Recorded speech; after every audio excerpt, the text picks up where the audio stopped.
Hey guys, these are the things that I use when I cut my husband's hair. I use a number 1 and a number 2 guard. I use some thinning shears, some normal scissors, ear clippers, and hair clippers, and a comb obviously. So I start this look off. I usually don't put a towel around his neck, but I'm only doing it for this video. So I start this look off with a number 1 guard, and I pretty much just go around his entire lower part of his head up until the part where his head starts to round out.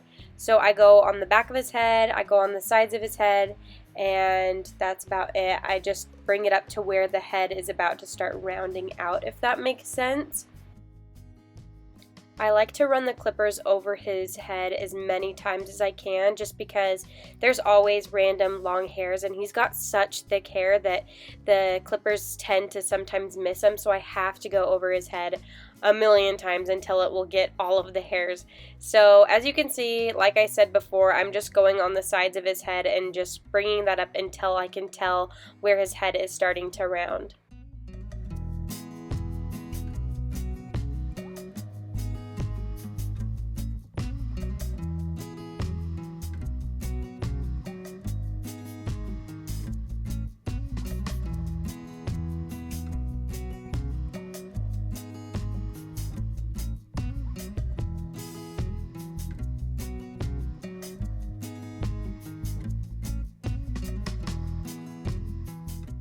Then I grab the number 2 guard and I just go right over top of where I ended the number 1, and I kind of try and just blend that out as much as I can. It's not going to matter too much. I'm just picky and I love to just go in with this number 2 guard. It makes me feel better. And then I'm going to be going in with the scissors, but I always just go in with this number 2 just to blend out that 1. Okay, so I'm wetting his hair down, obviously, and get ready for the most confusing part. I hope I make sense. So I grab this comb and I lay it flat on his head, and the hairs that are poking through the comb, I go through with the clippers. No guard on the clippers, no guard at all. This is where you have to be super careful with the clippers, and all those little hairs that are poking through that comb, I just cut right off. I try and just measure it exactly so it lines up with the top hair, so it blends all together. I don't know if that makes any sense. I probably sound really stupid, but it will make sense when you're doing it. The hairs that are poking through are the hairs that you're going to be cutting off. You just line them up with the hairs that are closest to the top of your head, and it will blend out.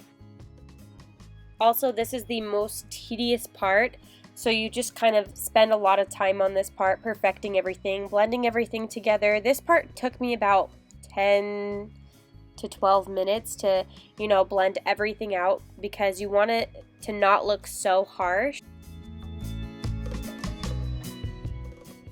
Okay, now separating his hair into 3 sections, I'm going to start on the farthest side, and I'm just going to go through and cut about ½ inch off of his hair. I always comb the hair forward and then I comb it backwards, and then I just cut a little bit off. The longer hairs in the middle, I just try and trim off. I try not to get too much because he likes the top of his hair longer so he can style it better, but you can tell that there's like a lump in the middle of each of the hair. I don't know if I would call it a lump, but there's hairs that are the longest in the middle part, and I just chop those right off, and then that's pretty much what I do on the top of his head. I try not to get the farthest section of where his part is, because I want those pieces to be the longest, and they're going to be the ones that kind of, when he combs his hair over and styles it, they're not poking straight up in the air, so he can style them. He also has a really bad cowlick in the back, so we can't really help those hairs that are poking straight up. Doesn't matter what salon he goes to, they're always going to look crazy. Anyways, moving on, I'm going to start using the ear clippers, and I'm just going to go through and shape everything, making sure that nothing is touching his ears, and I'm going to groom up his neck and around his ears, like I already said, and his sideburns. And that is pretty much the end of this look. I hope you guys enjoyed it. I know this is a different video and I've never done this before, but I've been cutting my husband's hair for about 3 years now, and I know it does take a lot of practice. I am not by any means a professional. I wish I was, but this is just what I do, and I love doing it to my husband. It's so much fun. I hope you guys found this video helpful, If you did, please give it a thumbs up and don't forget to subscribe to my channel. I will see you guys in my next video. Bye!